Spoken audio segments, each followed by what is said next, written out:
Hi, ஒரு lunch box recipe பார்க்கலாமா? இது ஈஸி, எல்லாத்துக்கும் தெரிஞ்சது தான், இருந்தாலும் நான் ஷேர் பண்ணுறேன்.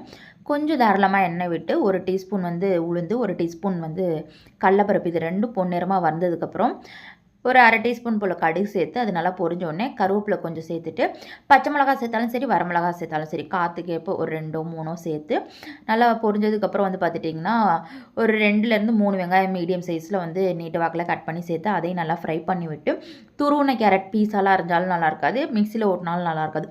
நீங்கள் அந்த சீவிர கட்டையை வச்சு சீவி துருவி எடுத்துக்கோங்க. ஸோ அதை போட்டு நல்லா வதக்கி விட்டு தேவைக்கேற்ப உப்பு போட்டு ஃபைனலாக தேங்காய் துருவல் சேர்த்து இறக்குனீங்கன்னா சூப்பரான ஒரு கேரட் பொரியல் தயார்.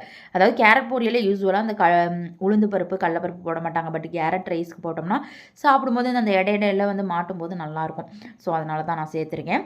எங்கள் அம்மா பொரியலாகவே கேட்டாங்க, அவங்களுக்கு தனியாக எடுத்து வச்சுட்டேன். பழைய குழம்பு கொஞ்சம் இருக்குது, அதோட வச்சு சாப்பிட்டுக்கிறேன்ட்டாங்க. எனக்கும் எங்கள் அப்பாவுக்கு தான் ரைஸ் சேர்த்து 2 பேர்த்துக்கும் பார்த்திங்கன்னா லஞ்ச் பேக் பண்ணிவிட்டேன். இதே மாதிரி உங்கள் குழந்தைங்களுக்கு இந்த பொரியல்லாம் சாப்பிட மாட்டாங்க தனியாக கொடுத்தா அப்படின்னு நீங்கள் ஃபீல் பண்ணிங்கன்னா, இந்த மாதிரி அது ஒரு லஞ்ச் பேக் ரெசிபியாகவே நீங்கள் ட்ரை பண்ணி கொடுங்க. கம்மியான குவான்டிட்டியில் ரைஸு, நிறைய வெஜிடபிள்ஸ் இருக்கிற மாதிரி பார்த்துக்கோங்க.